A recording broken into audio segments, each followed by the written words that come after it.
Welcome, Rich Hoops Pod. They already have a mural painted of Victor Wembanyama in San Antonio. It's like they knew he was coming. Actually, the Spurs are set up like they've been planning this for years. We always say it matters who drafts you. Unlucky stars like LeBron James have to waste years on bad teams like the Cavaliers in 0-3.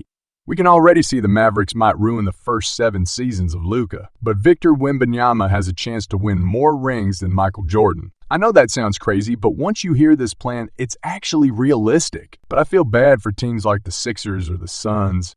I mean, sometimes the number 1 pick is Markelle Fultz or DeAndre Ayton. Can you imagine winning that draft? Congratulations. But the Spurs apparently only win generational MIPs, like David Robinson or Tim Duncan.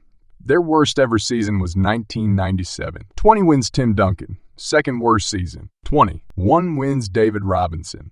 Now their third worst season, Victor Wembanyama. How is that real? Most teams go years with miserable basketball, like the Kings who missed the playoffs for 16 seasons and never got a player close to this. But the Spurs missed the postseason for 4 years, a franchise record.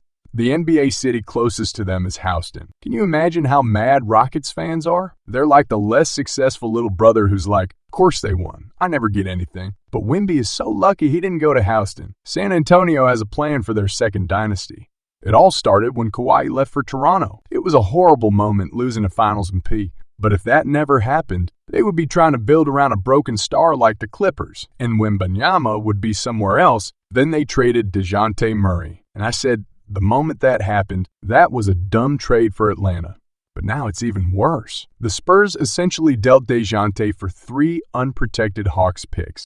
In Victor Wembanyama, if DeJounte was on the Spurs last year, they would have won more games and not had the number 1 pick. It was the perfect trade. But this is a look at all the assets. San Antonio has to build around Wemby. All their own first-round picks. Those 3 picks from Atlanta, which includes a pick swap, 3 from separate trades with the Hornets, Raptors, and Bulls. Plus, enough cap space for a max superstar free agent. So what will they do now? Wembanyama made it perfectly clear last night. I'm trying to win a ring ASAP, so be ready. Oh, trying to win a ring ASAP, huh? Does that mean the Spurs will trade for Damian Lillard? Maybe Trae Young? No, their plan is so much bigger than that. Right now, no one on the Spurs can stand in Wemby's way. They just traded away veteran center Jakob Poeltl, and there's no young center he's going to fight for minutes with, like at James Wiseman. They have Keldon Johnson, who averaged 26 points a game after Christmas, had 7 30-point games last year. Jeremy Sohan is a perfect role player. Who's a wing that can impact things without the ball? Devin Vassell, a great shooter. Malachi Brand showed flashes. I think Wemby's rookie year will be all about pumping up those other guys for a future trade. Wemby could immediately make them a play-in team because of his defense. He was actually known as a defensive player until recently. He became a big prospect in the 2019 Euros when he averaged just 9 points but 5 blocks a game. Then, in 2020, he won the French League block title and led EuroLeague in blocks at 18 years old. But in 2022, everything changed. Wemby wins from the number 1 pick to the best prospect since LeBron. By going to another team to develop offense, he became a better scorer on Mets with pull-up shots and moves in the post. He's also a shot creator, has an insanely tight handle. For a guy who's 7'4" in shoes, but when he played against the G League Ignite, Wemby loved the spotlight against Scoot Henderson. 37 points in Game 1, 36 points in Game 2. The highlights are insane, but they also cover up his flaws. Another reason the Spurs are going to wait on this plan is Wemby's got some work to do. At just 230 pounds, he does get pushed around by bigger players. In France, it's a big step up in the NBA. His passes get picked off right now way too much because other players can see what he's about to do. And the highlights make it look like he's a Kevin Durant-level shooter. He's more like Giannis. He hit about 32 of his jump shots, not much better off catch and shoot threes, and 20 off the dribble threes. That is not good. I'm not saying, of course, he's going to be a bad player, but there's room for improvement. But the good news is Wemby's got great mechanics to build on. And on his last team, he was allowed to be taking these bad shots, which led to more misses.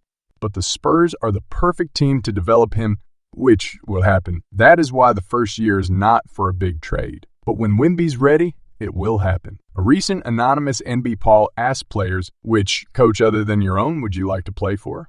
Greg Popovich won in a landslide, which is crazy because the Spurs hadn't been to the playoffs in years. I mean, it made sense for them to say Pop when the team was competing for titles. Players are like, yeah, I want to go there and win a ring. But this is about more than that. Players love Pop. But now, the free agent pitch is a lot more attractive with Wembanyama. I think the dream target could be Luka Doncic. He will be in a position to demand a trade 2 years from now, which is perfect time for Wimpy to grow. You may think the Mavs would never do a deal with San Antonio. They might not have a choice. He could demand to go there like Ad did with the Lakers. I mean, New Orleans hated the idea of being in LA, but eventually they had to do the trade. Luka and Wimpy would be a perfect fit on the court. Wimpy's defense helps with Luka's bad habits, and Wembanyama could still be on a cheap contract, allowing them to have depth. But that 2025 offseason is insane for free agents. Look at the superstar names available that summer. The Spurs could go for any one or two of these guys. But do not believe the people who say, oh, that's not how the Spurs do things. They don't make big trades. Ugh, that's wrong. They're not going to use all these picks they have for themselves. They know how lucky you have to get in the draft. That would be a path to losing 4 years and winning if you got lucky. No, the Spurs will get a big free agent or trade if it's the right timing and the right price. The one thing that could derail all of this is injuries, but Wimpy doesn't have a history of foot or knee issues like other big men. The Spurs give him the best chance to live up to the hype because they have a great culture and all the right assets to build. I really hope this works out because the expectations are ridiculous. I mean, at this point, it's like, oh, no pressure, Wemby. Either be the best player since LeBron or you're a complete failure. But he does seem ready for it because just like David Robinson and Tim Duncan before him, Wimpy sounds mature and professional. We see how bad immaturity can hurt a player like with Jay Moran, but Wemby just feels like the next Spurs dynasty.